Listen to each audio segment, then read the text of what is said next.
السلام علیکم۔ محرم کا مہینہ چل رہا ہے، نیا سال ہمارا شروع ہو گیا ہے۔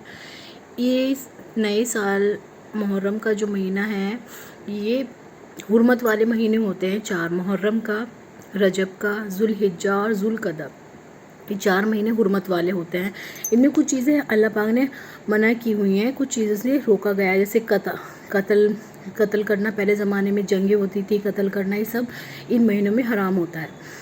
اور اگر جو کوئی ہمارے پر چڑھائی کر دے یا ہمیں کوئی مارنے آ جائے تو اپنا بچاؤ ہم کر سکتے ہیں، لیکن اپنے آپ سے کسی کو مارنا یا قتل کرنا یا کسی کو بھی پریشان کرنا ان مہینوں میں اللہ پاک نے منع فرمایا ہے۔ ان میں زیادہ سے زیادہ ہمیں عبادت کرنی چاہیے، کسی کا دل بھی نہیں دکھانا چاہیے، اور نیکی کے کام کرنے چاہیے، اور اچھائی کا حکم دینا چاہیے، برائی سے روکنا چاہیے، کیونکہ برائی کا گناہ بھی ہمیں زیادہ ہی ملے گا اس مہینے میں اگر جو ہم کوئی برا کام کرتے ہیں۔ ویسے بھی ہمارے نئے سال کا آغاز ہے تو ہمیں اچھے ہی طریقے سے شروعات کرنی چاہیے۔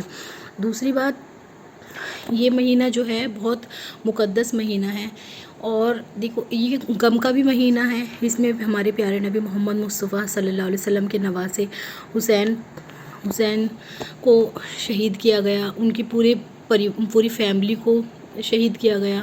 مطلب اس قدر ہمارے پیارے نبی محمد صلی اللہ علیہ وسلم کو دکھ پہنچایا گیا اور ان کو شہید کر دیا گیا۔ ان کی مطلب ہم وہ بھی نہیں کر سکتے انہوں نے کس قدر ہمارے لیے قربانی دی۔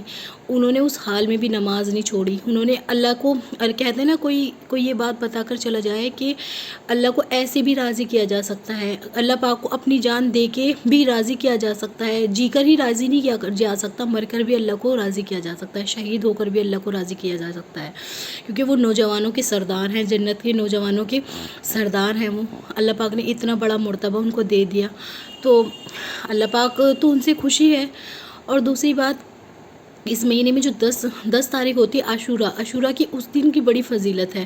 اس دن کی ایک تو یہ بتاتے ہیں، یہودیوں میں بھی بہت زیادہ یہ افضل دن مانا جاتا ہے، وہ بھی روزے رکھتے ہیں۔ وہ تو حضور صلی اللہ علیہ وسلم کی آمد سے پہلے ہی اس دن کا روزہ رکھتے تھے، کیونکہ فرعون اس دن غرق ہوا تھا، اور بھی بہت بڑے بڑے کام ان دنوں میں ہوئے ہیں، اور یہ دن بڑے افضل ہوتے ہیں۔ اور جو اس دن کا روزہ رکھتا ہے اس کے پورے سال کے گناہ اللہ پاک معاف کر دیتا ہے، صغیرے چھوٹے۔ کبھی ہم سوچے کہ ہم بڑے بڑے گناہ کر لیں، پورے سال اللہ کی نافرمانی کریں اور ایک روزہ رکھ کے سارے گناہوں سے ہمیں نجات مل جائے گی، نہیں، جو ہم اچھے کام کرنے کے بعد ہم سے چھوٹی موٹی غلطیاں ہو جاتی ہیں، اللہ ان سب غلطیوں کو معاف کر دے گا، اور جو ہمارے ایک سال کے گناہوں کا کفارہ ہوتا ہے۔ یہ صحیح مسلم کی حدیث ہے، عبدالقدادہ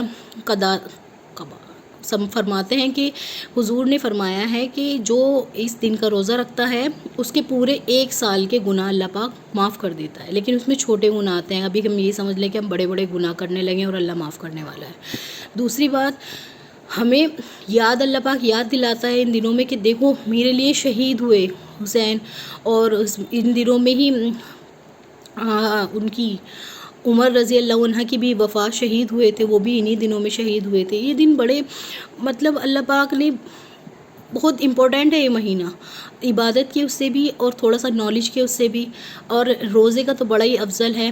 روزہ یہودی ایک دن کا رکھتے ہیں، تو ہمارے حضور صلی اللہ علیہ وسلم نے فرمایا کہ تم 2 دن کا رکھو، کبھی ان کی مشابہت نہ ہو، تم 9 اور 10 کا روزہ رکھو، یا 10 اور 11 کا رکھو، 9 کا نہ رکھ پاؤ تو 10 اور 11 کا رکھو۔ ان کی مشابہت نہیں ہونی چاہیے، کیونکہ وہ 10 تاریخ کا یہودی بھی رکھتے ہیں اور نصرانہ بھی رکھتے ہیں، ان میں بھی بڑا ہی دن افضل مانا جاتا ہے۔ تو ہمیں زیادہ سے زیادہ اللہ سے دعائیں مانگنی چاہیے۔ دوسرا، ان دنوں میں بدعتیں کرتے ہیں لوگ، تعجیے نکالتے ہیں، جیسے شیعہ لوگ، اور کھانے بنواتے ہیں، بٹواتے ہیں، اور اسپیشلی ان دنوں میں یہ فالتو کی رسمات نجات کر دی، جو چیز ہمارے صحابہ نے نہیں کی۔ اگر جو کرنی ہوتی تو حضور کے بعد صحابہ کرتے، تعجیے نکالتے، وہ کھانے بٹواتے، انہوں نے تو ایسا کچھ نہیں کیا۔ تو اگر جو ہم نئی چیزیں ایجاد کریں گے دین میں، تو ہماری بہت سخت پکڑ ہوگی اللہ کے ہاں، بہت سخت ہماری پکڑ ہوگی، اور ہمارے سے پیارے نبی محمد مصطفیٰ صلی اللہ علیہ وسلم بھی ناراض ہوں گے، روزے کوثر پہ پانی بھی نہیں دیں گے پھر وہ ہمیں، کیونکہ اس نے میرے دین میں نئی چیزیں ایجاد کی، وہ ہم سے سوال کریں گے۔ تو اس لیے ہمیں بدعتوں سے بچنا چاہیے، ہمیں کچھ ایسا کام نہیں کرنا چاہیے، کالے کپڑے، ہرے کپڑے، یا کچھ بھی ہمیں ایسا کام نہیں کرنا چاہیے جن میں بدعتیں ہوں۔ ہمیں صرف اللہ کی عبادت کرنی چاہیے، زیادہ سے زیادہ نفلی نمازیں، تہجد سے نماز پڑھنی چاہیے۔